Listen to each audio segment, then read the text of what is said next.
আসসালামু আলাইকুম রহমতুল্লাহ বরকাত।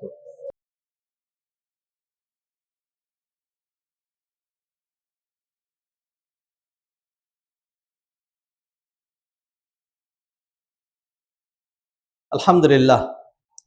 হাদিরিনে মজলিস, মুসল্লিয়ান ইকরাম, সম্মানিত ভাই ও বোনেরা, শাওয়াল মাসের সর্বশেষ খুতবা আজকে। শাওয়াল মাস এটা হজের প্রথম মাস।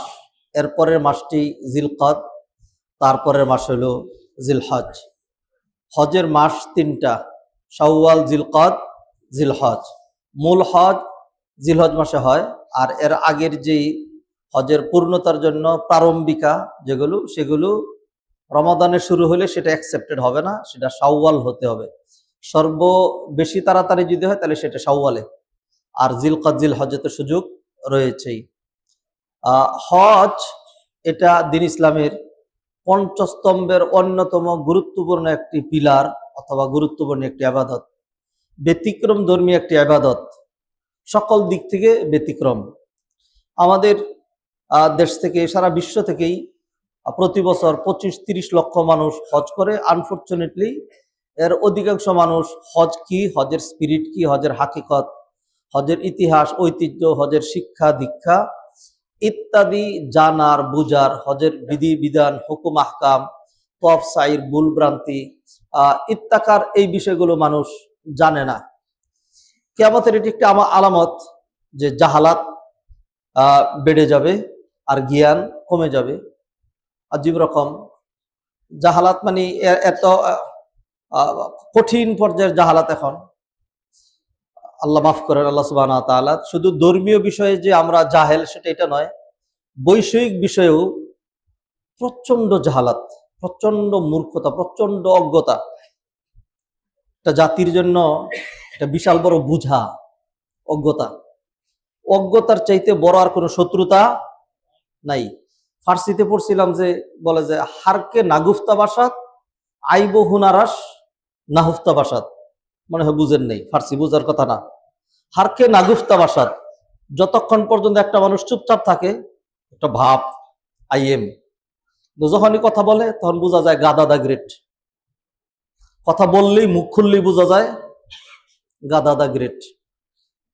জাহালাত, আজীব রকম অবস্থা, পরিচয় দিতে লজ্জা হয়। কি কি অবস্থা আমাদের ভাইজান!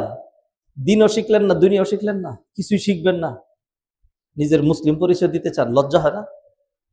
দিন ইসলামের যাত্রা শুরু হয়েছিল এলিম দিয়ে, মনে আছে কি?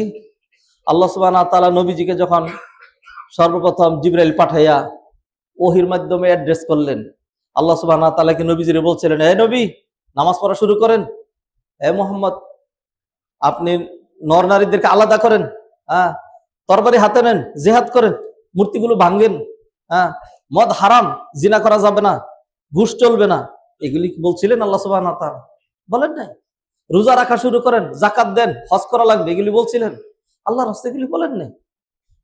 আল্লাহ সুবহানাহু ওয়া তাআলা 5টা আয়াত নাজিল করলেন। 5টা আয়াতই ইলম, নলেজ, প্রজ্ঞা, জ্ঞান, বিদ্যা কেন্দ্রিক।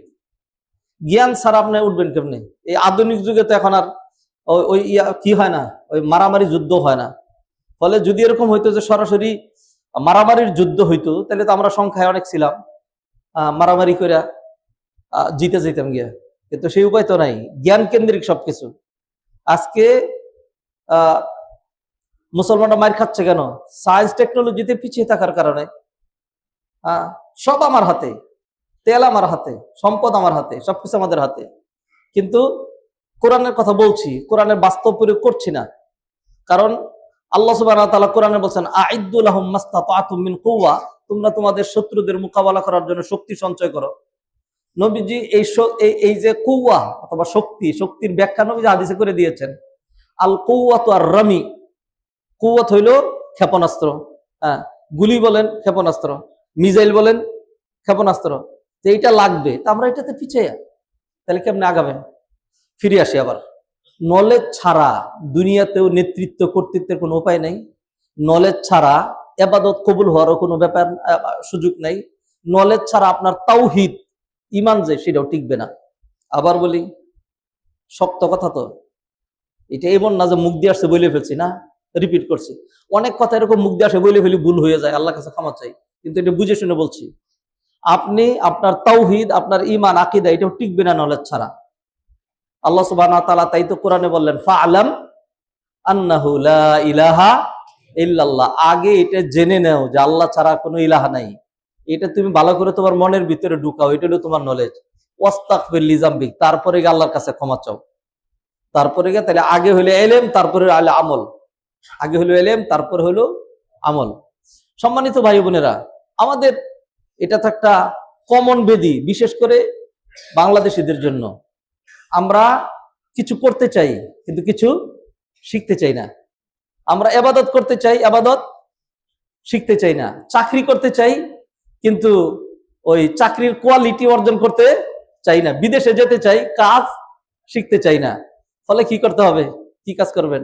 রোড ঝাড়ু দিবেন, নিজেরা লাঞ্ছিত করবেন, ক্লিনার, হ্যাঁ, সুইপার, এই পরিচয় ধারণ করবেন। ঠিক আছে, হালাল কাজ, একেবারে বড় বড় পুষ্টি বৈশা কলম মেইরা যারা এই দুর্নীতি, চুরি করে, ব্যাংক ডাকাতি করে, যারা অন্যদের সাথে আতাত করে রাষ্ট্রের 12টা বাজায়, এদের চাইতে অনেক ভালো যারা নাকি রুট ঝাড়ু দেয়। 1000 না 1,00,000 গুণ বেশি ভালো, কারণ তার ইনকামটা হালাল, তার ইনকামটা হালাল। কিন্তু দুঃখ হলো আপনি যে এত কষ্ট করছেন, মাস শেষে বেতন পাচ্ছেন কত? 400-500 রিয়াল। একটু যদি আকল বিবেকটা খাটাইয়া একটা কাজ করতেন, শিক্ষাও তো লাগে না, খালি ওয়েল্ডিং শিখতেন, হ্যাঁ, গ্রিলের কাজ শিখতেন, রাজমিস্ত্রির কাজটা শিখতেন, হ্যাঁ, মোবাইল ঠিক করা শিখতেন, ফ্রিজ ঠিক করা শিখতেন, হ্যাঁ, এইগুলি শিখেও তো মানুষ দুনিয়াতে চলে। এই জাতি শিখতে চায় না। এই কথাগুলো ভূমিকা এই জন্য দিচ্ছি, এইটা যেরকম বৈষয়িক দিক থেকে আপনি বুঝছেন, এই জাতি নামাজ শিখতে চায় না, এই জাতি জাকাতের মাসালা জানতে চায় না, এই জাতি হজ শিখতে চায় না। এই যে আমাদের দেশ থেকে নিয়ারেবল 1 লাখ পিপল অথবা ভিআইপি গেস্ট অফ অলমাইটি আল্লাহ সুবহানাহু ওয়া তাআলা হজে যাবেন, এদের একেবারে কত পার্সেন্ট বলবো? 90%। হজের স্পিরিট, হজের বিধিবিধান, হজের হুকুম আহকাম ধারাবাহিক আপনার হজে যাচ্ছেন, যে হজের কথাগুলো বলেন। আমি একজন মুআল্লিমের সাথে যাচ্ছি, ওই আর একটা চিন্তা তো আছেই, ওই যে কি বলে যে অন্ধ অনুসরণ, অন্ধ অনুসরণ। আমার জাহান্নামে নিয়ে গেলে সেটাতেই যাবো, আউযুবিল্লাহ, কেন যাবো? অন্ধ অনুসরণ করা জায়েজ নাই, অন্ধ অনুসরণ করা জায়েজ নাই। আপনি জুমার নামাজে আমার পিছনে ইক্তেদা করলেন, আমি যদি আজকে জুমার নামাজ 4 রাকাত পড়াই, বাধ্যতামূলক আপনার পড়া লাগবে, পড়তে হবে। কারণ কি? আপনি অনুসরণ করছেন না আমার। কিন্তু ইসলাম কি তাই বলে? ইসলাম বলে না। ইসলাম বলে ভুলের কোনো অনুসরণ নাই। তো এখন যে আমি 2 রাকাতের পরে 3-4 তো পড়াচ্ছি, এটা যদি আপনার জানা থাকে যে না জুমাত কোনোভাবেই 2 রাকাতের বেশি পড়া যাবে না, তাইলে আপনি লুকপা দিবেন। আর যদি ওরকম হয় যে না গলা বাইন্ধে দিছি, যেই দিকে মন চায় সেদিকে নিয়ে যাক, জাহান্নামে গেলে ওইদিকেই যাবো, হয় এরকম না।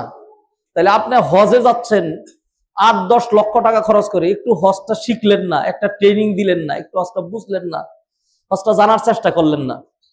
হজের এত ফজিলত, সেই হজটা জানার আমাদের সুযোগ হলো না। আল্লাহ সুবহানাহু ওয়া তাআলা আমাদেরকে কথাগুলো বুঝার তৌফিক এনায়েত করেন।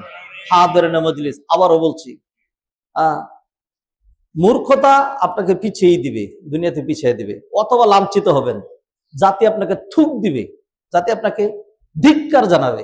মূর্খতা গ্রেট, মূর্খতা গ্রেট। পড়ালেখা কিছুই জানে না, জ্ঞান নাই, আকল নাই, বিবেক নেই, বুদ্ধি নেই।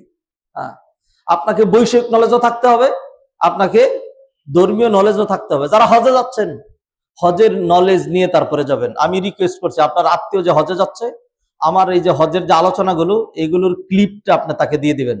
চলে যাচ্ছেন, আগামীকালকে থেকে ফ্লাইট শুরু হচ্ছে, চলে যাচ্ছেন, ধরেন এই যেটা দিয়ে দিলাম, ডাউনলোড করে দিলাম, ফ্লাইটে বসে বসে এটা 2-3 বার দেখেন, 2-3 বার শুনেন, সার্থক হবে। কারণ হজ তো যারা যাচ্ছে সবাই হজ করে আসবে, সবাই ফ্লাইটে যাবে, ফ্লাইটেই ফিরবে, মক্কায় মদিনায় থাকবে, ঘুরবে, মিনা মুজদালিফা আরাফায় যাবে, সবাই হজ করে আসবে। তত হজ তো হইলই। তো এইভাবেই তো আমরা অভ্যস্ত।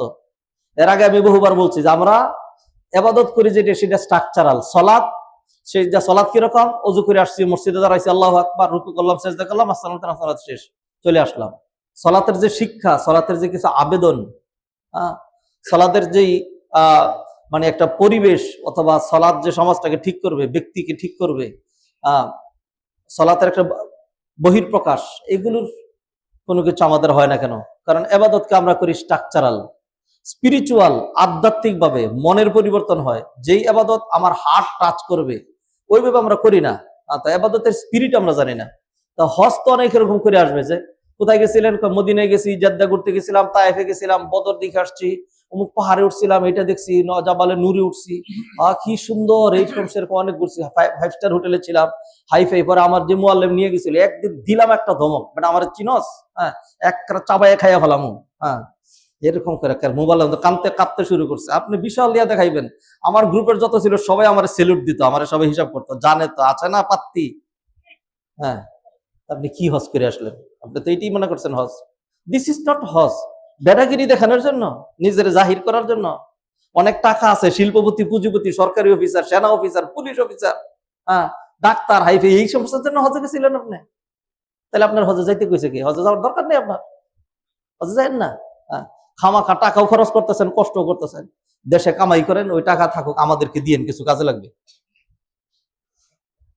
হাদিরিন মজলিস, সম্মানিত ভাই ও বোনেরা, যারা হজে যাবে, এই হজের ক্লিপগুলো তাদেরকে দিবেন, এই আলোচনাগুলো শোনার জন্য, শিখার জন্য, জানার জন্য। আমরা ধারাবাহিকভাবে অন্তত হজের জন্য 3টা আলোচনা করবো, আজকের জুমা, এরপরে 2টা জুমা। আপনি এই 3টাতে মোটেও বিরক্তি হবেন না, এবং এরকম হবে না যে এক কথাই বারবার হচ্ছে, না, এটা হবে না। হ্যাঁ, আপনি এখান থেকে শিখবেন, এখান থেকে জানবেন, বহুত কিছু জানবেন। হজের হজের যে স্পিরিট, এটা নিয়ে একটা আলোচনা হইতে পারে। তারপর হলো হজের বিধিবিধান, হজের ইতিহাস, তারপর হলো মাবরুর হজ, মাকবুল হজের জন্য আমার আপনার করণীয় কাজ কি, এটার জন্য 2টা খুতবা হইতে পারে। তো আমরা সর্বসাকুল্যে 3টা খুতবার মধ্যে এগুলো আলোচনা করব। এইগুলো যারা হজে যাচ্ছে শুধু তাদের জন্য না, বাকিদের জন্য, সবার জন্য এটা। সালাত সবাই শিখবে। হ্যাঁ, যারা মনে করেন যারা সায়েন্স নিয়ে পড়বে না, ক্লাস 9 থেকে সায়েন্সে যাবে না, অন্য সাইন্স, এখন কি সে ক্লাস 6, 7, 8-এ যে বিজ্ঞানের যে বইগুলো পড়ানো হয় এটা পড়বে না, বাদ দিবে।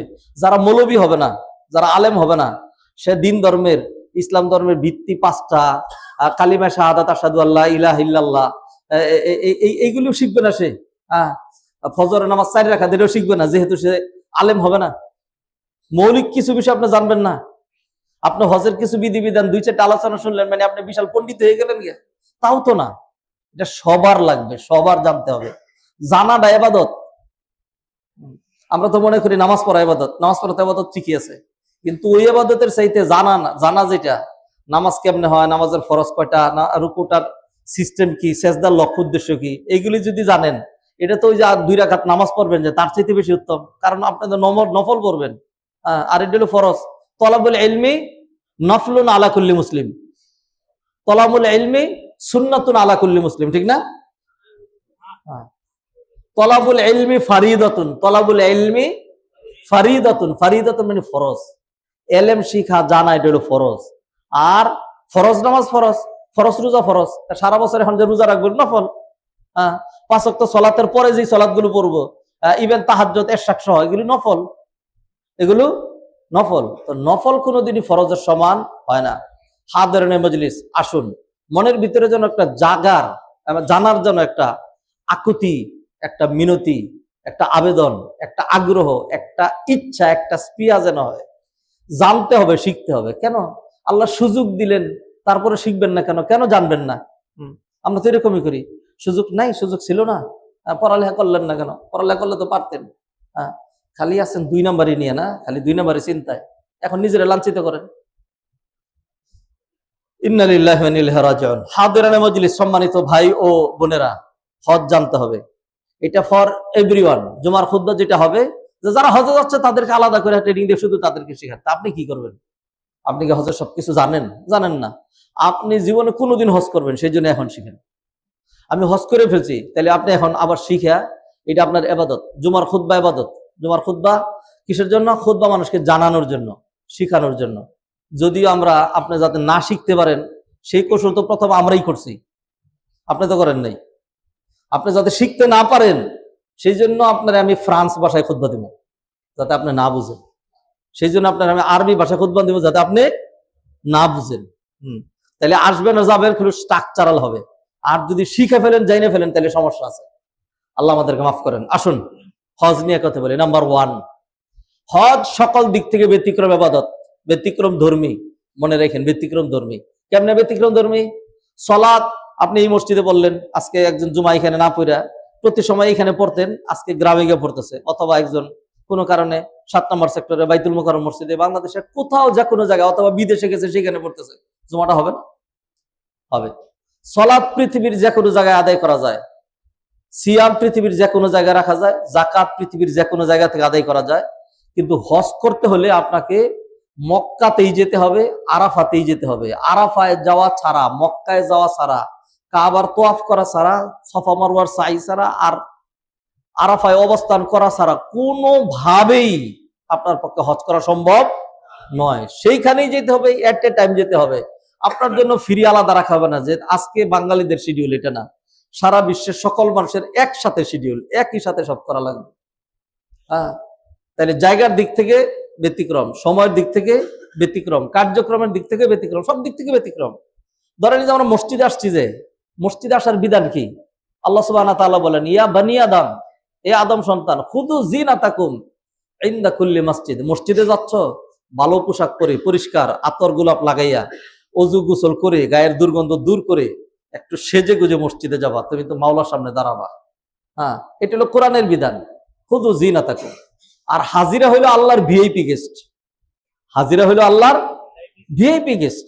হ্যাঁ, দুইফুর রহমান বলা হয় তাদেরকে। হজে যাচ্ছেন, তো এখন তো বলা দরকার ছিল, যত মানুষ হজে যাবে সবাইকে জুব্বা লাগাইতে হবে, লাল রুমাল লাগাইতে হবে, পাগড়ি পরতে হবে, আল খাল্লা পরতে হবে, ইসলামী পোশাকে সুসজ্জিত হয়ে সে যে একদম দেখা যায় যে আই এম বুজুর্গ দা গ্রেট, হ্যাঁ, তারপরে হজে যাইতে হবে। কিন্তু আল্লাহ সুবহানাহু ওয়া তাআলা কি বিধান করলেন? আল্লাহ বিধান বললেন, রাখ বেটা তোর বেটাগিরি, মাথায় মুকুট আছে, টুপি পর্যন্ত এইগুলো রাখতে পারবি না, জুব্বার তো প্রশ্নই আসে না, পরনের জাইঙ্গাটা এবং ভিতরের গেঞ্জিটা পর্যন্ত রাখতে পারবি না। হ্যাঁ, এরপরে দুইটা সিরা কাপড় পরে আসতে হবে সারাক্ষণ, যাতে নিজের এরকম মনে হয় যে হায় আল্লাহ আমি গোলাম, না জানি কোন দিক দিয়ে সদরঘাট বেরিয়ে যাচ্ছে।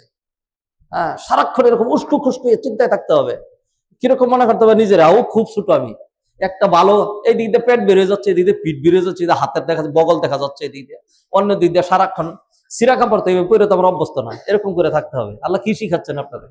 ওদের ট্রেনিংটা কি? খালি তো পড়লাম গেলাম আর আসলাম, আরাম করে ফেললাম না।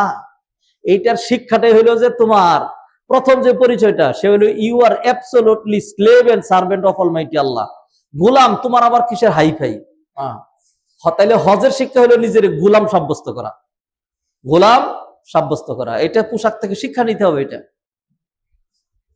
সম্মানিত ভাই বোনেরা, তাহলে পোশাকের দিক থেকেও হজ ব্যতিক্রম, সময়ের দিক থেকে ব্যতিক্রম, স্থানের দিক থেকে ব্যতিক্রম, বিধিবিধানের দিক থেকেও হজ ব্যতিক্রম, বিধিবিধানের দিক থেকে হজ ব্যতিক্রম। হজের মধ্যে দৌড়দৌড়ি করা লাগে, হজের মধ্যে কঙ্কর মারতে হয়, হজের মধ্যে জবাই করতে, কত রকম বিভিন্ন স্টাইলের কাজ, খালি ঘুরতেই থাকতে হয়। হ্যাঁ, আবার সফা মারওয়ায় আসা যাওয়া করতেই থাকতে হয়, লাব্বাইক আল্লাহুম্মা লাব্বাইক বলতেই থাকতে হয়। হ্যাঁ, এরপরে শয়তানকে কঙ্কর মারতেই থাকতে হয়, আবার পশু জবাই করা লাগে, আবার মাথা মুন্ডন করে। হ্যাঁ, ও এটা বলতে ভুলে গেছি, ধরেন এহরাম পরে যে গেলাম গোলামের মতো, এরপরে গিয়ে ওইখানে আরো অনেক গোলামি করলাম, তোয়াফ করলাম, সাই করলাম, সবকিছু করলাম, এইবার হয়েছে না, হয় নাই, এইবার আমার নেড়ে কইরা মাথার চুল ফালাইয়া দিয়া, মাথার চুল থাকলে তো বিশেষ করে দেখবেন ইয়াং জেনারেশন, কিশোর যেগুলি, এদের সম্পদ হইলো মাথার চুল, এরকম করে ঝাঁকি মারে। হ্যাঁ, আল্লাহ সুবহানাহু ওয়া তাআলা বলছেন, রাগ তোর বেটাগিরি, চুল পর্যন্ত ফালা, মুন্ডায় ফেলতে হবে একদম। এগুলির তো একটা স্পিরিট আছে, এগুলির তো একটা শিক্ষা আছে, এগুলির তো একটা লক্ষ্য উদ্দেশ্য আছে। যাই হোক, হজ কঠিন, হজের বিধিবিধানও কঠিন, ব্যাপক। অন্য ইবাদত, আপনি যাকাত দিবেন, কয় লাখ টাকা যাকাত দিবেন, কয় মিনিট লাগবে? 2-4 মিনিটে করে ফেলতে পারবেন। হ্যাঁ, কিন্তু হজ করতে হলে আপনাকে এক লম্বা সময় নিয়ে হজ করা লাগবে। দূর দেশ থেকে যদি যান, তাহলে যে আগামীকাল থেকে যাত্রা শুরু হচ্ছে, অথচ হজের এখনো মোর দেন 1 মান্থ বাকি। কালকে থেকে আমাদের ফ্লাইট শুরু হচ্ছে। এরপর যারা লাস্টে যাবে, তারাও একেবারে যত দেরিতেই যাক, জিলহজ মাসে 5 তারিখের পরে তার যাবে না। 5 তারিখতে গেলে ভিআইপি গেল, আবার চলে আসলো, তাইলে 5 থেকে যদি ধরেন 5, 6, 7, 8, 9, 10, 11, 12, 13, 14, 15, কম করে হলেও কোনোভাবে যতভাবে হলেন 10 দিনের কমে মন্ত্রী হজ করে আসতে পারবে না। হ্যাঁ, আর যারা সাধারণ মানুষ, শিডিউল লাগবে, ফ্লাইটের সিরিয়াল লাগবে, তাদের জন্য তো বাংলাদেশ থেকে মিনিমাম হলে 40 দিন করে প্যাকেজ, এবং এই ফ্লাইট চেঞ্জ করা যায় না। হ্যাঁ, 40 দিন করে যাইতে হবে। তাহলে একটা বড় সময় আপনাকে হজের পিছনে দিতে হচ্ছে। তো হজের বিধিবিধান গুলো এরকম কঠিন, সেই জন্য জানতে হবে, সেই জন্য শিখতে হবে। আসুন সম্মানিত ভাই বোনেরা, প্রথমে যেটা আলোচনা করব সেটা হলো হজের ইতিহাস নিয়ে আলোচনা করব। হজ প্রবর্তনের যে ইতিহাস, এটা আপনি আপনার হৃদয়ে ধারণ করা লাগবে। হ্যাঁ, এবং আপনার এই জানা বুঝা এই আমলের মধ্যে দিয়ে আপনার হজের পারফেক্টনেস আসবে। বহু মানুষ হজ করবে, সবার হজ কি একরকম হবে? হবে না। দলিল কি? নবীজির হাদিস, আল হাজ্জুল মাবরুর লাইসা লাহু জাযাউন ইল্লাল জান্নাহ, মাকবুল হজের প্রতিদান জান্নাত। নবীজি এই হাদিসের মধ্যে ডাইরেক্ট বলে দিলেন যে দেয়ার আর সাম হজ ইজ নট মাকবুল। কিছু হজ আছে এটা কিনা মাকবুল না। নবীজি সাল্লাল্লাহু আলাইহি ওয়াসাল্লাম আরেকটা হাদিস নেন, নবীজি বললেন এক ইমামের পিছনে মানুষ সালাত আদায় করে। মসজিদে নববীতে নবীজির পিছনে সাহাবায়ে কেরাম সালাত পড়তেন। সেই সালাতকে নবীজি বলেন কারো সালাত 10 ভাগের 1 ভাগ, কারো 8 ভাগের 1 ভাগ, কারো 4 ভাগের 1 ভাগ, কারো 2 ভাগের 1 ভাগ। হ্যাঁ, কারণ কি? কারণ হলো, বলেন দেখি কে কে আজকে ফজর নামাজ মসজিদে পড়ছিলেন? কি কি সূরা ইমাম সাহেব পড়ছিল? ও মনে নাই তো, এই সূরার নামও তো আমি জানি না। ঠিক আছে, আমরাই তো এরকম।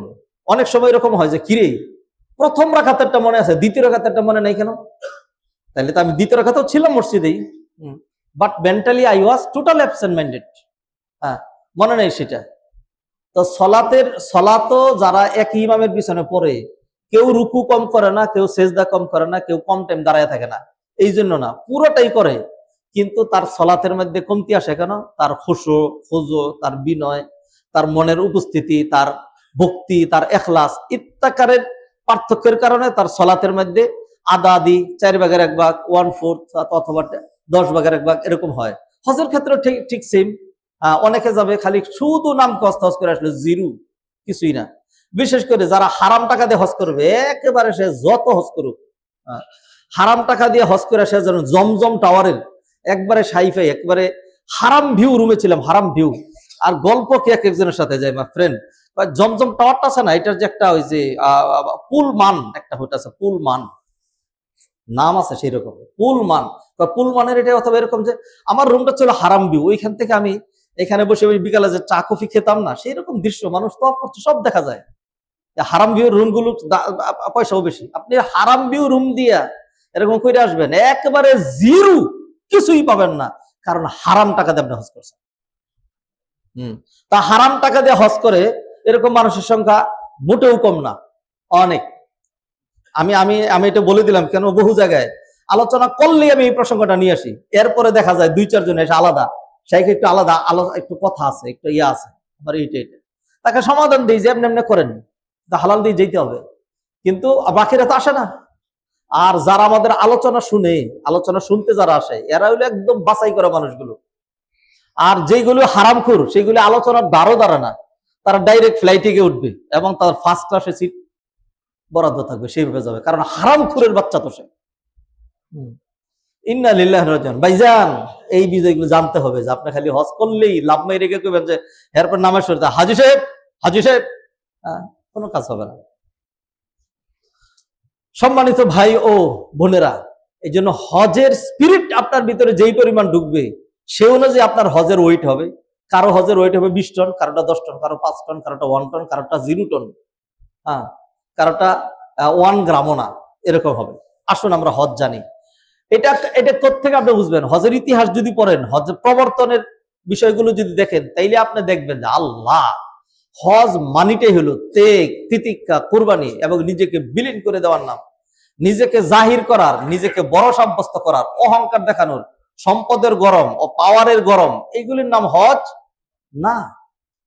আল্লাহ সুবহানাহু ওয়া তাআলা এই মানুষের হজের আয়োজনটা সবার আগে করেছেন।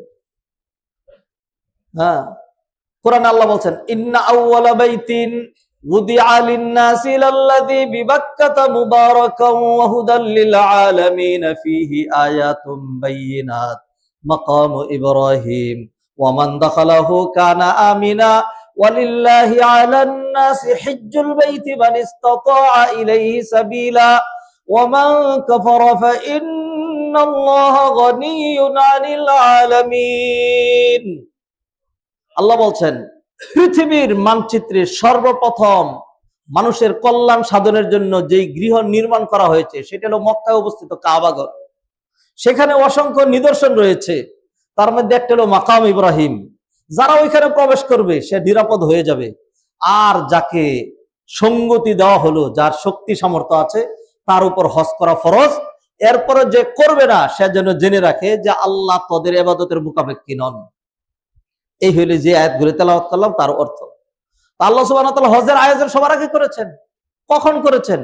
পৃথিবীতে মানুষ আসার হাজার হাজার লক্ষ লক্ষ বছর আগে। বানা বাইতা রব্বিল আরশি আশরুন ফাখুদহুমু মালাইকাতুল্লাহিল কিরাম সুম্মা আদম।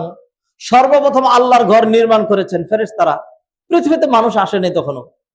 এরপরে এটা আল্লাহ কেন করছেন? আল্লাহ জানেন মানুষের জন্যই। ফেরেশতাদের ইবাদত করার জন্য জমিনে কেন, আকাশে জায়গা নেই? ফেরেশতাদের মসজিদ নেই উপরে, বাইতুল মামুর মসজিদে, সেটাতে তারা তওয়াফ করে। মানুষের জন্য আল্লাহ সুবহানাহু ওয়া তাআলা কাবা ঘরটা নির্মাণ করেছেন। ইন্না আউওয়ালা বাইতিন ওয়ুদিআ লিল মালাইকা নাকি লিন নাস, মানুষের জন্য। তাহলে ফেরেশতাদের জন্য না। এই ঘর আল্লাহ নির্মাণ করেছেন মানুষের কল্যাণের জন্য বহু আগে। যাই হোক, সেই ঘর কোনো কারণে ভেঙে গেছে, মেরামত করার, নবায়ন করার প্রয়োজন হয়েছে। প্রথম মানুষ যিনি আসছেন আদম আলাইহিস সালাম, আল্লাহ তারে দিয়ে করাইছেন। আল্লাহ সুবহানাহু ওয়া তাআলা সেই জন্যই তো আদম রে সিংহল দ্বীপে নামানো হলো, আর হাওয়া আলাইহিস সালামের জেদ্দায় আল্লাহ সুবহানাহু ওয়া তাআলা মনের ভিতরে একটা দিয়ে দিলেন আদম।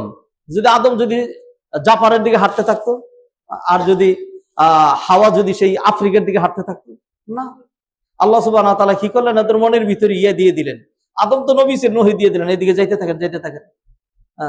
এরপরে গেলেন আরাফার ময়দানে, দুইজনের সাক্ষাৎ হয়ে গেল। আল্লাহ সুবহানাহু ওয়া তাআলা তাদেরকে মক্কায় রাখলেন।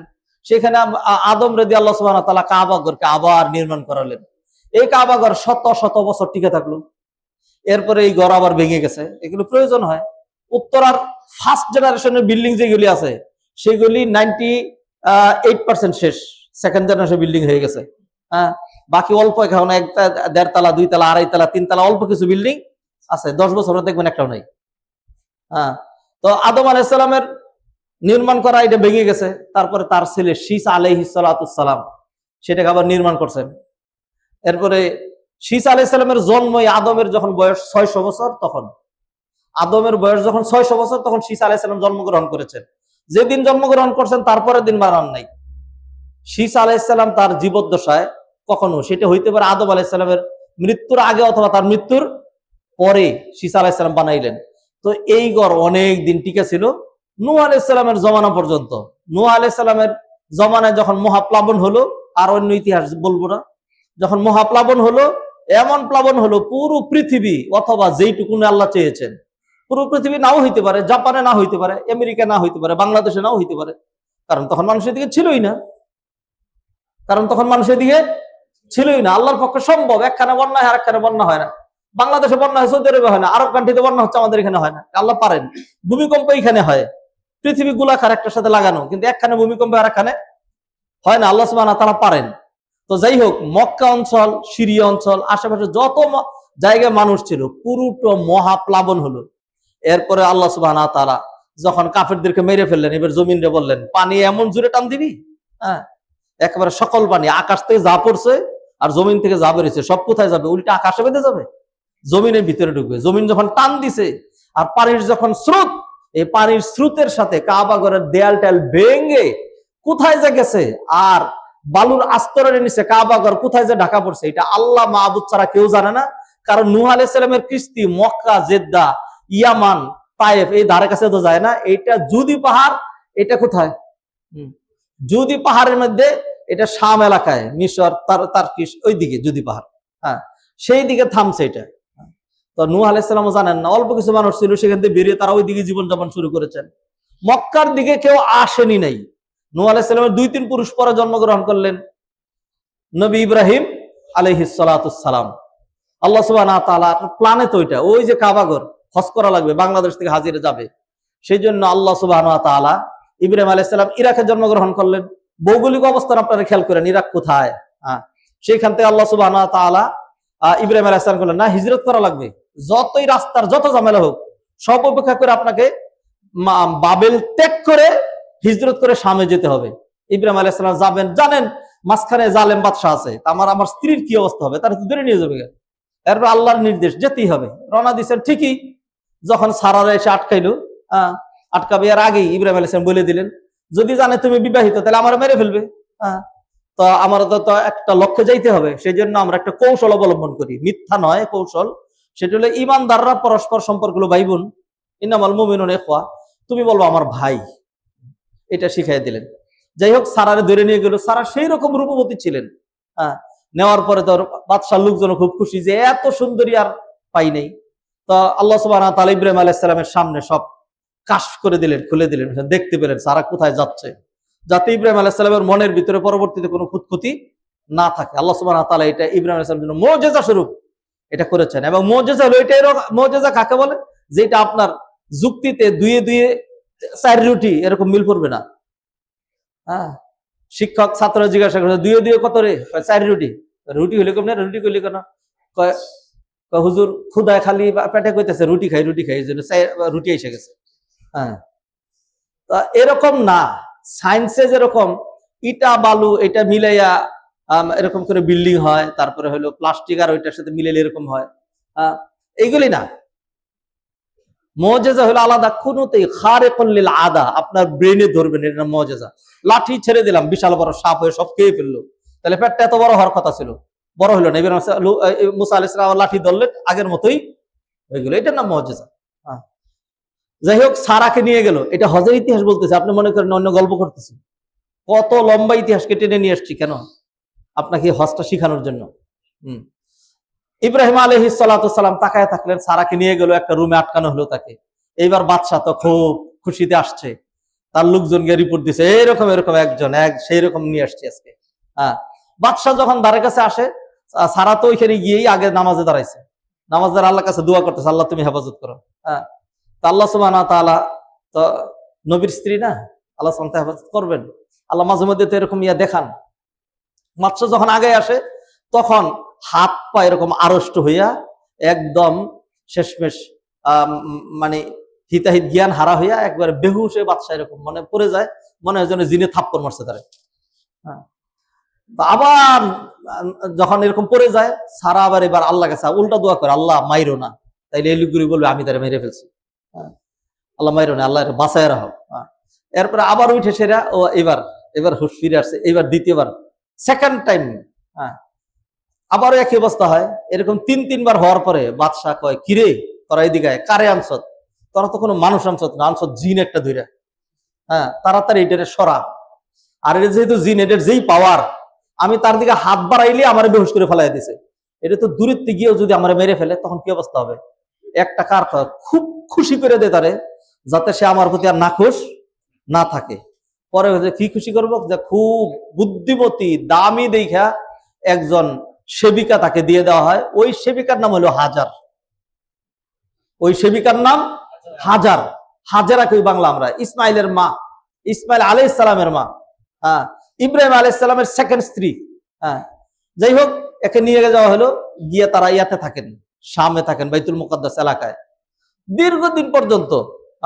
সারার কোনো সন্তান নাই। সারা নিজে প্রস্তাব করলো যে নবী আল্লাহ ইব্রাহিম, একটা সন্তান নেই, আপনিও বৃদ্ধ হয়ে গেছেন, আমি বৃদ্ধ হয়ে যাচ্ছি। হ্যাঁ, একটা সন্তান হলে কত ভালো হইতো। মহিলাদের তো বাচ্চা আদর করতে ইচ্ছা করে। আপনি এক কাজ করেন, সারারে এই হাজারে বিয়ে করে নেন। তো তার পরামর্শ হাজারে বিয়ে করলেন। এতদিন পর্যন্ত সারা ছিল সম্রাজ্ঞী, আর তার সেবিকা হলো হাজার। তো যখন হাজার স্ত্রীর মর্যাদা পেলেন, এরপর আল্লাহ যখন হাজারের সেই ইসমাইল সন্তান দিয়ে দিলেন, এবার হাজারের কি বাইরে গেল? পাওয়ার বাইরে গেল। যখন পাওয়ার বাইরে গেছে, এখন সারা তো এমনি দুর্বল, সন্তান নাই, একটু নিচে চলে আসছে। হাজার নিচে ছেলে উপরে উঠে গেছে। এখন দুইজনের মাঝখানে শুরু হয়েছে টক্কর। আর 203-এর মাঝখানে তো টক্কর হয়ই, এটি স্বাভাবিক। হ্যাঁ, আল্লাহ সুবহানাহু ওয়া তাআলা এই দেখেন এই রব্বানি প্ল্যান কিরকম। আল্লাহ বললেন, ইব্রাহিম, 2 স্ত্রীর ঠুকরা ঠুকরি নিয়ে খুব টেনশনে আছেন, টেনশন করা দরকার নেই, সমাধান দিয়ে দিচ্ছি। আপনি এক কাজ করেন, সারা এখানেই থাকুক, আপনি হাজারের সরাই দূরে দিয়ে আসেন, যেটার আমরা বলি বনেবাস দেওয়া। হ্যাঁ হ্যাঁ, কোথায় বনেবাস দিতে হবে? রেডি হন, হ্যাঁ, ফেরেশতা পথ দেখায় নিয়ে যাবে। এরপরে নিয়ে গেলেন কোথায়? এই ফিলিস্তিন থেকে। কল্পনা করতে পারেন আপনি, বাইতুল মুকাদ্দাস থেকে। এটা মিশরেরও উত্তরে হলো ফিলিস্তিন এলাকা, মিশর থেকেও উত্তরে। তাই সেইখান থেকে মদিনা থেকে উত্তর দিকে 700 কিলোমিটার পরে হলো তাবুক। 700 কিলোমিটার, এটাও সৌদি আরবের ভিতরে। এর আরো বহু পরে গিয়ে উত্তর পশ্চিম কোণের দিকে গেলে সেইখানে গিয়ে ফিলিস্তিন, বাইতুল মুকাদ্দাস। সেইখান থেকে আস্তে আস্তে মদিনা ক্রস করে মক্কা, ওই জায়গায় মাঝখানে কোনো মানুষ নাই।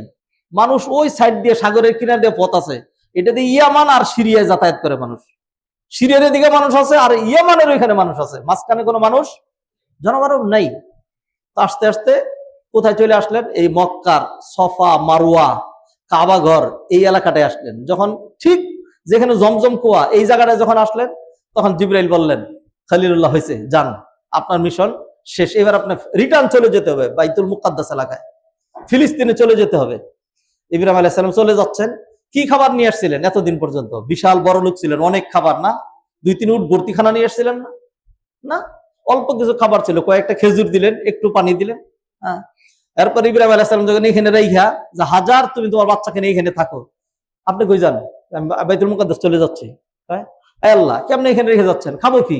হ্যাঁ, কি অবস্থা? পানি কই, খাবার কই, দেখাশোনা করবে কে, রিজিক কোথায়, মানুষ কই, কেউ তো নাই এখানে, কেমনে থাকবো? যত প্রশ্ন করেন ইব্রাহিম আলাইহিস সালাম কোনো প্রশ্নের উত্তর দেন না। কি উত্তর দিবেন উনি? ওনার কাছে কোনো উত্তর নাই। হ্যাঁ, হাজার আলাইহিস সালাম লাস্ট প্রশ্ন করলেন, my last question to you, হ্যাঁ, আল্লাহু আমারাকা বিহাজা, ও ইব্রাহিম, আপনি যে আমাদেরকে এখানে রেখে যাচ্ছেন, এটা কি আল্লাহর নির্দেশে নাকি আপনার ইচ্ছায়? ইব্রাহিম আলাইহিস সালাম বললেন যে না, আল্লাহর নির্দেশে রেখে যাচ্ছে। তা হাজেরা আলাইহিস সালাম তখন ইব্রাহিম আলাইহিস সালাম জামাত ছেড়ে দিলেন, ছেড়ে দিয়ে বললেন, ইদান লান ইউদাইয়ুনা, তাহলে কোশ্চিন কালেও আল্লাহ সুবহানাহু ওয়া তাআলা আমাদের ক্ষতি করবেন না। ইব্রাহিম আলাইহিস সালাতু সালাম এবার চলে গেলেন, খুব বেটাগিরি দেখাইলেন। হ্যাঁ, স্ত্রীর সামনে, ছেলের সামনে, বেটা মানুষ না, পুরুষ মানুষ না, সিংহ পুরুষ, একদম মর্দ মুজাহিদের মতো চলে গেলেন। যখন আড়াল হইলেন, যখন দেখলেন আর স্ত্রী বাচ্চাকে দেখা যাচ্ছে না, তখন দেখলেন যে আমার বেটাগিরি শেষ। হৃদয় দুমড়ে মুচড়ে ভেঙ্গে অশ্রু সিক্ত হয়ে নয়ন জলে অবগাহন করে ইব্রাহিম আলাইহিস সালাম আর কি করবেন? হাত তুলে দিলেন, রব্বানা ইন্নী আসকানতু মিন যুররিয়াতি বিওয়াদিন গায়রি যি যারইন ইনদা বাইতিকাল মুহাররাম রব্বানা লিইয়ুকিমুস সালাহ। ও আল্লাহ, আমি আমার পরিজনকে কোথায় রেখে গেলাম? খাবার নাই, মানুষ নাই, কিছুই নাই। ও আল্লাহ, আপনি তাদেরকে ফল ফলাদির রিজিক দেন, মানুষের মনের দিকে ঝুঁকায় দেন, আপনার আদেশ পালন করার জন্য আমি এটা করেছি। ভগ্ন হৃদয়ে মন থেকে আল্লাহকে ডাকলেন, দোয়া করলেন। আল্লাহ সুবহানাহু ওয়া তাআলা অক্ষরে অক্ষরে প্রতিটি দোয়া কবুল করলেন। ইব্রাহিম আলাইহিস সালাম চলে গেলেন 1 কিলোমিটার দূরে, 10 কিলোমিটার, হ্যাঁ, 1000 কিলোমিটার না, প্রায় 2000 কিলোমিটার দূরে, প্রায় 2000 কিলোমিটার দূরে চলে গেলেন। হ্যাঁ, এখানে আছেন কি? শুধু হাজার আলাইহিস সালাম আর ইসমাইল, ছোট্ট বাচ্চা। একটু পরে হাজার আলাইহিস সালাম টের পেলেন, আহারে, আমারই গলা শুকিয়ে যাচ্ছে, ঠোঁট কাট হয়ে যাচ্ছে, আমার সন্তানের অবস্থা কি হবে? একটু পরে দেখা যাবে যে সন্তান দুধ খাইতে খাইতে মরে যাবে, আমি মরে যাব, বেহুশ হয়ে যাব। হ্যাঁ, কি অবস্থা হবে? কেমনে? হায় আল্লাহ! পেরেশানিতে সন্তান এইখানে ছুঁয়ে দিয়েই হ্যাঁ দৌড় দিলেন। ওইদিকে একটা পাহাড় দেখা যায়, ছোট্ট একটা পাহাড়। ওই পাহাড়ের উপরে উঠলেন। এই পাহাড়ের নাম হলো সফা। ইন্নাস সফা ওয়াল মারওয়াতা মিন শাআইরিল্লাহ। এই আয়াতটা শুদ্ধ তেলাওয়াত তো শিখেন নাই, তাহলে ওইখানে গিয়ে কি পড়বেন? সফায় যে দাঁড়ায় 3টা দোয়া পড়তে হয়, শিখছেন? আবদাউ বিমা বাদা আল্লাহু বিহি, ইন্নাস সফা ওয়াল মারওয়াতা মিন শাআইরিল্লাহ, ফামান হাজ্জাল বাইতা আও ইতামারা ফালা জুনাহা আলাইহি আন ইয়াতাওয়াফা বিহিমা ওয়া তাতাওয়া খায়রান ফা ইন্নাল্লাহা শাকিরুন আলিম। আয়াতটা বড় আছে। এরপরে লা ইলাহা ইল্লাল্লাহু ওয়াহদাহু লা শারীকা লাহু লাহুল মুলকু ওয়াল হামদু ওয়া আলা কুল্লি শাইইন কাদির। লা ইলাহা ইল্লাল্লাহু ওয়াহদা আনজাযা ওয়া'দা ওয়া নাসারা 'আবদা ওয়া হাযামাল আহযাবা ওয়াহদা। এই দোয়াগুলো করতে হয়, হাজী সাহেবরা শিখতে হবে, স্টাডি করা লাগবে। হ্যাঁ, ওইখানে গেলেন, গিয়া পাহাড়ের উপরে উঠলেন। উঠে বলেন যে আমি এক অবলা নারী, ছোট্ট বাচ্চা মারা যাচ্ছে, হ্যাঁ, আমাদের পানি নেই, খাবারের ব্যবস্থা নাই, আমাদের আর কেউ নাই এখানে। হ্যাঁ, কেউ কে আছো আমাদেরকে একটু সহযোগিতার হাত বাড়ায় দেওয়ার মতো, একটু পানি দেওয়ার মতো? হ্যাঁ, দেখলেন যত জোরে চিৎকার করেন এই আওয়াজ, ওই পাহাড়ে বাড়ি খায়, ওই পাহাড়ে বাড়ি খায়, শেষ না, কেউ শুনতে পাচ্ছে না। পেরেশান হইয়া নামলেন। হ্যাঁ, নেমে যাচ্ছেন, ওই পাহাড়টায় যাবেন, ওইটা আরেকটু উঁচা, 380 মিটার দূরে, 380 মিটার দূরে মারওয়া পাহাড়। আরো বড় বড় পাহাড় আছে, কিন্তু অনেক দূরে গেলে বাচ্চার কি অবস্থা হবে? বাচ্চারে নিয়ে দৌড়ালে তো নিজে আগেই পড়ে যাবেন। যখন নামেন উপত্যকায়, তখন বাচ্চাটা আর দেখা যায় না, দেন ওইখানে দৌড়, না জানি বাচ্চার কোনো ক্ষতি হয়ে যাচ্ছে। এখন হাজিরা সেখানে গিয়ে দৌড়ায়। হ্যাঁ, এই বিষয়গুলো যদি মাথায় না আসে, এইগুলো যদি মনে করতে না পারেন যে হাজারা কেন এখানে আসলেন, কত ত্যাগ তিতিক্ষার পরে হজ প্রবর্তন করা হয়েছে, তাহলে আপনি কি হজ করবেন? হ্যাঁ, আপনার অবস্থা হবে এরকম যে মুরগি নে তো জান দে দি, লেকিন খানে ওয়ালো কো মজা না আয়া। মুরগি এত সুন্দর করে পাকানো হয়েছে, একজন খায় না, মজা হয় নাই, যেন আফসোস করে মুরগি নে তো জান দে দি, মুরগি তো জান দিয়ে দিছে, আর আপনার কাছে কি লাগে নাই? মজা লাগে নাই। হজের জন্য ইব্রাহিম আলাইহিস সালাম, ইসমাইল আলাইহিস সালাম, হাজরা আলাইহিস সালাম কিভাবে কষ্ট করলেন, কিভাবে হজ প্রবর্তন হইলো, আপনি সেইখানে গিয়ে বলতেছেন যে হাবিব সাহেব আলুর ভর্তার মধ্যে লবণ কম হলো কেন? কালকে মাছ দিয়েছিলেন, আজকে আবার মাছ দিলেন কেন? হ্যাঁ, এই মুরগি দিয়েছেন কেন? মুরগি মানুষ বারবার খায়। হ্যাঁ, একটা রুমে 4টা সিট, আমার সিটটাই কেন দরজার সামনে বললো? কত রকম যে অভিযোগ। হ্যাঁ, আর বিশেষ করে অভিযোগ শুরু হয় মহিলাদের অঙ্গন থেকে বেশি। হ্যাঁ, মহিলা একজন এসে বলবে যে ওই মহিলা ওই রুমে যতক্ষণ আছে ততক্ষণ আমি থাকবো না, আমি রাস্তায় থাকবো, যাও তুমি তোমার গ্রুপ লিডারকে বুঝো গে যাও। হ্যাঁ, স্বামীর তো মাথা খারাপ, কারণ স্ত্রী পূজা তো দিতেই হবে, বিশেষ করে সফরের মধ্যে নিয়ে গেছে। হ্যাঁ, এই হাজিদের মধ্যে এবার শুরু হয়ে গেল। তো সেই জন্য বলি যে আপনি হজের স্পিরিট না নিয়ে গেলে আপনার সিট কেন সামনে পড়লো, লবণের মধ্যে তরকারি কেন কম হইল, কত রকম প্রশ্ন আমরা থাকবে। এইগুলি আপনার তো এটা চিন্তা করার দরকার ছিল। হায় আল্লাহ, হাজারার গলা শুকিয়ে গেছিল, ইসমাইল মরে যাচ্ছিল, ইব্রাহিম চোখের পানি দিয়ে গোসল করে ফেলেছেন, পরিবারকে এত দূরে রেখে গিয়েছেন। হ্যাঁ, এরপরের ইতিহাস তো আরো অনেক জটিল, আরো কঠিন। হ্যাঁ, এর মধ্য দিয়ে আল্লাহ সুবহানাহু ওয়া তাআলা হজ প্রবর্তন করেছেন। কাবাঘর তো ছিল না, কিভাবে কাবাঘর নির্মাণ করা হলো, এরপরে ইব্রাহিম আলাইহিস সালাম হজের আযান দিলেন। এইগুলি তো আলোচনা নিয়ে আসবো।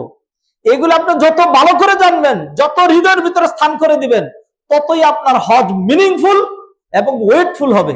আর যত এইগুলি না জেনে আপনি কিসের হজ করবেন, অর্থের হজ, বাহাদুরির হজ, জমিদারির হজ, ততই জিরো হজ হবে আপনারটা। সম্মানিত ভাই ও বোনেরা, হাজরা আলাইহিস সালাম এইভাবে 7 বার দৌড়দৌড়ি করলেন। 7ম বার আল্লাহ সুবহানাহু ওয়া তাআলা ফেরেশতা পাঠিয়ে দিলেন। ফেরেশতা আওয়াজ দিল, যে তোমার ডাকে সাড়া দেওয়া হয়েছে, পানির ব্যবস্থা করা হয়ে গিয়েছে। হাজরা আলাইহিস সালাম বলেন যে কি জানি শুনলাম আরেকবার আওয়াজ দেওয়া হলো।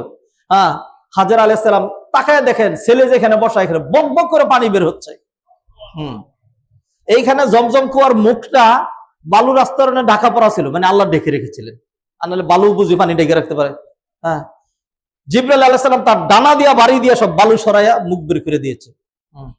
এরপর পানি বের হচ্ছিল, হাজরা আলাইহিস সালাম দৌড়ায় আসলেন, আয়েশা তাড়াতাড়ি বালু দিয়ে আটকাইলেন। নবীজি হাদিসের মধ্যে বললেন রাহিমাল্লাহু উম্মা ইসমাইল, আল্লাহ ইসমাইলের মায়ের প্রতি রহমত বর্ষণ করুন। সে যদি পানি আটকে না দিত তাহলে জমজম কুয়া না হইয়া নাহরু জমজম হইতো, জমজম নদী হয়ে যেত। পানির ব্যবস্থা হলো এখানে। আলহামদুলিল্লাহ, এমন পানি যেটা মধ্যে খাদ্য প্রাণ আছে, এমন পানি যেই পানি খেলে এই যে কি বলে পেটের লুন্দি, চিনেন লুন্দি? ওই যে পেটের ভুঁড়ি যেটা চর্বি, এটা বেড়ে যায়। ইতিহাস আগামী সপ্তাহে বলবো। এক সাহাবীর ঘটনা এরকম, তিনি শুধু জমজম পানি খেয়ে এরপরে নবীজিকে তিনি বলেছিলেন, ইয়া রাসূলুল্লাহ, আমি তো হ্যাংলা পাতলা ছিলাম, 1 মাস ধরে এখানে অন্য কিছু খাইনি, শুধু জমজমের পানি খেয়েছি। খেতে খেতে এখন দেখেন আমার পেটের ভিতরে লুন্দি পড়ে গেছে, লুন্দি, চর্বি জমে গেছে। আল্লাহ পানির ব্যবস্থা করে দিলেন। হাজেরা এবং ইসমাইলকে আল্লাহ বাঁচালেন, এইভাবে বাঁচাই দিলেন। পানি যেখানে থাকে মরুভূমিতে, সেইখানেই আবাসন গড়ে ওঠে পানিকে, কুয়াকে কেন্দ্র করে। তো এইখানে কুয়া কোনোদিনই ছিল না। মানুষ ইয়ামান থেকে আরো বহুত পশ্চিম দিক দিয়ে যাতায়াত করে। বণিক দল একটা যাচ্ছে, হঠাৎ করে দেখে কিরে এইখানে ওরকম অনেক উপরে পানি, পাখি ঘুরছে তো ঘুরছে। এই পাখি যেখানে পানি থাকে এখানে এই পাখি থাকে, এই পাখি কোথেকে আসলো এখানে? এখানে তো পানি নাই আমাদের জানা মতো। কিন্তু যেহেতু পাখি এখানে এসছে, তো আমাদের ডাউট হচ্ছে হয়তো পানি থাকতেও পারে। তো এই পাখি দেখে দেখে ওই বাণিজ্যিক কাফেলা সোজা না গিয়ে তারা বামের দিকে আসলো, যে দেখি এখানে পানির ব্যবস্থা আছে কিনা। আস্তে আস্তে আস্তে আস্তে আস্তে এসে দেখে যে ঠিকই পানি পাওয়া গেছে, এবং পানির একজন মালিক পাওয়া গেছে। মালিকের নাম হলো হাজার, আর মালিকের ছেলের নাম হলো ইসমাইল। পানি, ভালো পানি, মজা পানি, মিষ্টি পানি, সুপেয় পানি। ওরে কি প্রশ্ন করো, কিচ্ছু লাগবে না, একটু টেস্ট করো না। আতরালা যেরকম কিনার আগে একটু লাগাই দেয়, শিখে দেখেন না। হাজরা আলাইহিস সালাম দিলেন, ধরো খাও, খাইয়ে দেখো। খাইয়া দেখলো যে খাইয়া কয় বাপ দাদা 14 গোষ্ঠীর জীবনে এরকম পানি কোনোদিন খাইও নাই, দেখিও নাই, এত মজার পানি। আল্লাহ, এত মজার পানি আমাদেরকে একটু দিবেন, আমরা নিতে পারবো, সাথে ফিরে নেব না, জুলুম করব না, খাবার দিয়ে নিব। আল্লাহ ব্যবস্থা করলেন না, কি করলেন না? ইব্রাহিম আলাইহিস সালাম দোয়া করেছিলেন, আল্লাহ কবুল করলেন। এরপরে কিছুদিন পরে তারা নিবেদন করে, আমরা কি অন্যান্য লোকজনকে একটু বলবো যেখানে পানির ব্যবস্থা আছে? মাগো, আপনি যদি একটু অনুমতি দেন, ওই যে পাহাড়টা আছে, যে আপনার এই পুরো এলাকা ঠিক আছে, আমরা পাহাড়ের ওই পারে যদি একটা তাবু করে থাকি, কোন আপত্তি আছে? আপত্তি থাকার কথা না। হাজার খুশি, আর হ্যাঁ থাকো, আসো। তো এইভাবে ধীরে ধীরে মানুষ আসতে শুরু করলো। এরপর এখানে জনবসতি গড়ে উঠলো। এদেরই একটা মেয়েকে পরবর্তীতে ইসমাইল আলাইহিস সালাম বড় হয়ে বিয়ে করলেন। মাঝখানে ঘটনা রয়েছে, সেটা আগামী সপ্তাহের জন্য ইনশাআল্লাহ। হাদিরিন মজলিস, সম্মানিত ভাই বোনেরা, তো এইভাবে আল্লাহ সুবহানাহু ওয়া তাআলা ওই যে একটা ইব্রাহিমকে হিজরতের নির্দেশ আল্লাহ কেন দিলেন, এবার চিন্তা করে দেখেন। এত জালেম বাদশার এখান দিয়ে আসতে হবে, জালেম বাদশা আবার সারাকে দৈরেই বের নিল কেন? না নিয়ে আল্লাহ সুবহানাহু ওয়া তাআলা একটা মুজিজা করতেন, এরকম যে ইব্রাহিম আর সারার দেখবে না, তার আস্তে করে চলে আসতে পারবে। সেটাও তো আল্লাহ পারতেন নাকি? পারতেন না। তাও আল্লাহ করলেন না, দরাইয়া নিলেন। হ্যাঁ, আবার হাজারকে নিয়ে আসলেন। আবার আল্লাহ তো সারারে আগে পরে তো সন্তান দিছেন, সারাকে তো আল্লাহ পরে সন্তান দিয়েছেন। এই সন্তান আগে দিতেন, বৃদ্ধ অবস্থায় দিতে পারলেন, যৌবনে আল্লাহ দিতে পারলেন না। হ্যাঁ, আল্লাহ সুবহানাহু ওয়া তাআলা দিলেন, কিন্তু এর মাঝখানে আল্লাহ কি কি ঘটাইলেন আপনি এগুলি নিয়ে ভাবছেন? চোখ বন্ধ করে ভাবতে হবে, চিন্তা করতে হবে। হ্যাঁ, এরপরে হাজার এবং কি বলে সারার মাঝখানে কেন টক্কর হইল? তো টক্কর তো হয়ই, টক্কর হইলে ঠিক আছে, তোমরা এরকম করো না, এই যাও তুমি এখানে থাকো, তুমি এখানে থাকো, তুমি পাহাড়ের ওই পারে থাকো, তুমি এই পারে থাকো, এটা হইতে পারতো। অথবা স্ত্রী করে একই বাড়িতে থাকে, এরপরে এরকম করে আল্লাহ এইভাবে রাখতে পারতেন। আল্লাহ বলতে পারতেন ধমক দাও, হাজার যেন জোরে কথা না বলে, আল্লাহ এটা সমাধান দিতে পারতেন। আল্লাহ বললেন না, সমাধান না, এর দূরে সরাই দেন। আচ্ছা, দূরে সরাইলে কয় মাইল দূরে সরাইতে হয়? আগের প্রেক্ষাপটে 5 মাইল দূরে সরাইলে তো চলতো। তাবুকে নিয়ে রেখে গেলে চলতো, মদিনায় নিয়ে রেখে গেলে চলতো। কেন এইখানে আনতে হবে কেন? আপনি কি মনে করেন এগুলি এমনি নাকি আল্লাহর প্ল্যানে হয়েছে? আল্লাহ সুবহানাহু ওয়া তাআলা এখানে নিয়ে আসলেন। তো এই যে হজ যে প্রবর্তন হয়েছে, এর পিছনে কি পরিমাণ ত্যাগ! ইব্রাহিম আলাইহিস সালাম কত চোখের পানি ফেলেছেন, হাজার কি পরিমাণ চোখের পানি ফেলেছেন। কি পরিমাণ কষ্ট করে হাজার পেরেশান হয়ে একবার ওই পাহাড়ে উঠলেন, আবার দৌড় দিয়ে ওই পাহাড়ে গেলেন, 2 বার ডাকিয়ে তো হয়েছে যথেষ্ট। আবার পেরেশানিতে যান চলে যায়, আবার দৌড়ে এখানে আসলেন। 7টা চক্কর কেন দিলেন? 7টি বার, 7টা, 2টা পাহাড়ের মধ্যে 7 বার উঠলেন, ডাকাডাকি করলেন। এরপরে গিয়ে আল্লাহ সুবহানাহু ওয়া তাআলা কোন পর্যায়ে আল্লাহ সুবহানাহু ওয়া তাআলা জমজম কুয়া বের করে দিলেন। তো মাত্র না জমজম কুয়া বের হয়েছে, কাবা ঘরের ভিড় তো এখনো বের হয় নাই। হাদিরিন মজলিস, এইভাবে হজ প্রবর্তনের এক সেই রকম কুরবানির, ত্যাগের, স্যাক্রিফাইসের ইতিহাস রয়েছে। এটা যদি আপনি জানেন, তখন আপনি হজে গেলে আপনার মাথায় নিয়ে আসবে। আপনি যখন সফায় উঠবেন, চোখের পানি ধরে রাখতে পারবেন না। এই সেই জায়গা যেখানে ওটা হাজার বলছিলেন যে আসো কি কেউ একটু পানি দেওয়ার মতো, আর আপনার জমজমের পানির অভাব নাই, আপনার সাথে খাবারের অভাব নাই, এরপরে আপনার নিরাপত্তার অভাব নাই। শুধু তো না, ওইখানে তো কিছুই ছিল না, শুধু খরতাপ রৌদ্র ছিল, আর আপনি এসির ভিতরে, পুরাটা এসির ভিতরে, এমন ঠান্ডা, এমন আরামের মধ্যে। আর নিচের যে টাইলস গুলো, পাথরগুলো, মার্বেল পাথরগুলো, প্রচন্ড রোদের মধ্যে গরম হচ্ছে না তো, এটা ঠান্ডাই থাকতেছে, কি আরামের মধ্যে। এত কিছু হওয়ার পরও আপনার মেজাজের মধ্যে যায়, হাবিব সাহেব, অমুক সাহেব, এটা হলো না কেন, আমার ওইটা পানার থেকে চুন খসলো কেন? এই বেড়াগিরি, এই বাহাদুরি, এই আমিত্ব, এই বড়ত্ব, এই নেতৃত্ব, এই কর্তৃত্ব, এই বাতিকতা, এগুলো ত্যাগ করে জেরে ফেলে দিয়ে আল্লাহর গোলাম সেজে, ইব্রাহিম আলাইহিস সালামের সন্তান সেজে, সেই কুরবানির ইতিহাস বক্ষে ধারণ করা হতে যান, কপাল খুলে যাবে, নিষ্পাপ হয়ে, মাসুম হয়ে মাকবুল হজ করে আসতে পারবেন ইনশাআল্লাহ। আর যদি আমিত্ব, বড়ত্ব, টাকার গরম নিয়ে হজ করতে যান, হাইফাই হজ করতে যান, ভিআইপি হজ করতে যান, তো সবই হবে, আপনার হজটা হবে না। তাহলে আপনি কত বড় কপাল পোড়া। হজ হইলে কি লাভ? 2টা হাদিস বলে শেষ করে দিচ্ছি, সময় আমাকে ওয়ার্নিং দিচ্ছে। নবীজি সাল্লাল্লাহু আলাইহি ওয়াসাল্লাম বললেন, আল উমরাতু ইলাল উমরা কাফফারাতুল লিমা বাইনাহুমা। কেউ যদি 70-এ একটা উমরা করে, আবার 2000-এ একটা উমরা করে, এই 2 উমরার মাঝখানে যত গুনাহ করছিল, সুন্দর করে উমরা করলে আল্লাহ সুবহানাহু ওয়া তাআলা সমস্ত গুনাহ মাফ করে দিবেন। এরপরে বলেন ওয়াল হাজ্জুল মাবরুর, আর কেউ যদি মাকবুল হজ করতে পারে, এমন হজ করতে পারে যে হজ আল্লাহ কবুল করলেন, লাইসা লাহু জাযাউন ইল্লাল জান্নাহ, তার প্রতিদান জান্নাত ছাড়া আর কিছুই নাই। সুবহানাল্লাহ। অন্য হাদিসে নবীজি বললেন, মান হাজ্জা ফালাম ইয়ারফুস ওয়া লাম ইয়াফসুক, যে ব্যক্তি হজ করতে গেল, হজে গিয়ে বেড়াগিরি দেখাইলো না। বেড়াগিরি দেখাইলো না মানে জবানটাকে সংযত রাখলো একেবারে। এই টাং, এই যে জবান যেটা, এইটাকে যদি নিয়ন্ত্রণ করতে পারেন, একদম সাকসেস, হজ হয়ে যাবে। এইটাই মানুষ পারে না। নবীজি বলছেন, মান ইয়াদমানু লিমা বাইনা ফাক্কাইহি ওয়া মা বাইনা রিজলাইহি আদমানু লাহু জান্নাহ, যে ব্যক্তি আমাকে 2টা জিনিসের গ্যারান্টি দিতে পারবে, আমি তাকে জান্নাতের গ্যারান্টি দিচ্ছি। গুপ্তাঙ্গের গ্যারান্টি আর হলো জবানের গ্যারান্টি। তাহলে জবানটাকে ভালো করে যে নিয়ন্ত্রণ করবে, গীবত করবে না। আর পচা রাজনীতির দরকার নাই। আপনারা জান, বাংলাদেশের মানুষ রাজনীতি করে কত জায়গায় দেখছেন তো। এই দেশের আগানের কথা ভুলে যান, এটা পিছাবেই। এইটা পিছাবেই। কারণ হইলো যেই দেশের ভিতরে নিজেরাই গাদ্দার, নিজেরাই মুনাফিক, নিজেরাই অসভ্য, হ্যাঁ, ওই জাতির থেকে আপনি ভালো কি আশা করবেন? এটা আশা করতে পারেন না। আমি কথা কেন বলছি? আমি এই জন্য বলছি যে আপনি ওইখানে পচা রাজনীতি কইরা আর সমালোচনা করে সংসদে কে কি বললো, হ্যাঁ, আর প্রাথমিক বিশ্ববিদ্যালয় কতগুলি হলো সেটা আপনার দরকার নাই।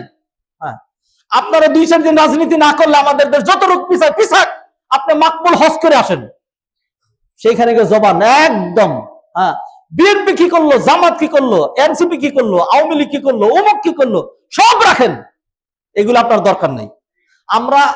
আমরা রাজনীতি কইরা দেশে আমরা যারা আছি, আমরা রাজনীতি করে দেশকে ডাবানোর জন্য যথেষ্ট, আপনি চিন্তাই করেন না। আমরা দেশকে ডাবানোর জন্য আমরা যথেষ্ট আছি, আপনি খালি মাকবুল হজটা করে আসেন। সেই জন্য হজে গিয়া নো রাজনীতি, নো পলিটিক্স, নো গিবত, গালাগালি তো প্রশ্নই আসে না, মিথ্যার তো প্রশ্নই আসে না। কাউকে কষ্ট দিয়েন না। যে গ্রুপে যাবেন মিষ্টি হাসি দিয়ে সবসময় সুন্দর করে রেখে, আসসালামু আলাইকুম হাজি সাহেব, ভাইজান, হ্যাঁ আমি হাইব খানে হেল্প, আমি আমাকে দেন না একটু, আমি কাজটা করে দিচ্ছি, আচ্ছা ঠিক আছে, আমি কেউ যাচ্ছে না, চলেন আমি যাচ্ছি। আল্লাহ আপনার এখানে বাতাস বেশি লাগে, সমস্যা হয়, আল্লাহ আমার একটু গরম, আমি একটু গরম বেশি, আমি এখানে থাকি, আপনি এখানে চলে আসেন। প্রাধান্য দেন, মানুষকে প্রাধান্য দিতে শিখেন। এই কথাগুলো আমরা সামনে নিয়ে আসবো ইনশাআল্লাহ।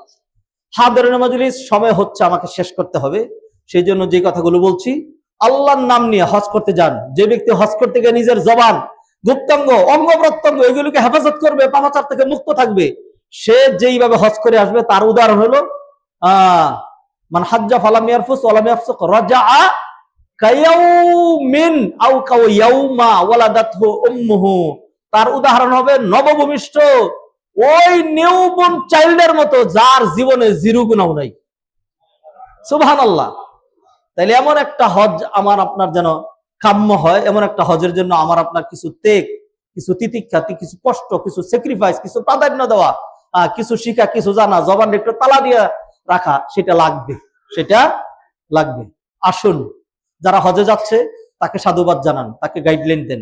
যারা যাচ্ছেন মাকবুল হজ করার জন্য আপনাকে কিছু চেষ্টা সাধনা করা লাগবে। আমরা এগুলো আলোচনা করব। অনেক জায়গায়, অনেক মসজিদে, বিভিন্ন জায়গায় কোচিং হচ্ছে। যারা হজে যাবেন সময় দিয়ে এটা পড়েন, স্টাডি করেন। আমাদের কাছে যে কোনো সময় ফোন করতে পারেন, জিজ্ঞাসা করতে পারেন, জানতে পারেন, জানেন। হজ শিখে তারপর হজ করতে যান। এখন থেকে হজ পর্যন্ত পড়াশোনা করেন, হজ নিয়ে স্টাডি করেন। আপনি এটা মনে করেন না যে হজ পর্যন্ত পড়লে আপনি হজের সবকিছুই জানিয়ে ফেলবেন। আপনি যা জানবেন কিছুই না, আরো অনেক বেশি আছে জানার। পড়াশোনা করুন। আল্লাহ সুবহানাহু ওয়া তাআলা আমাদের সবাইকে, যারা হজে যাচ্ছেন সবাইকে মাকবুল হজ করার তৌফিক দান করুন। সারা বিশ্বের সকল মানুষকে আল্লাহ মাকবুল হজ করার তৌফিক এনায়েত করেন। আমরা যারা এবার যাচ্ছি না, আল্লাহ যেন আমাদেরকে আগামীতে যাওয়ার তৌফিক এনায়েত করেন। যারা হজের কামনা করে আল্লাহ সুবহানাহু ওয়া তাআলা তাদেরকে যেন হজের তৌফিক এনায়েত করেন। সুবহানাকাল্লাহুম্মা বিহামদিকা আশহাদু আল্লা ইলাহা ইল্লা আনতা আস্তাগফিরুকা ওয়া আতুবু ইলাইক। আকুলু কওলি হাযা ওয়া আস্তাগফিরুল্লাহ লি ওয়া লাকুম ওয়া লিসাইরিল মুসলিমিন ফাস্তাগফিরুহু ইন্নাহু হুয়াল গফুরুর রাহিম।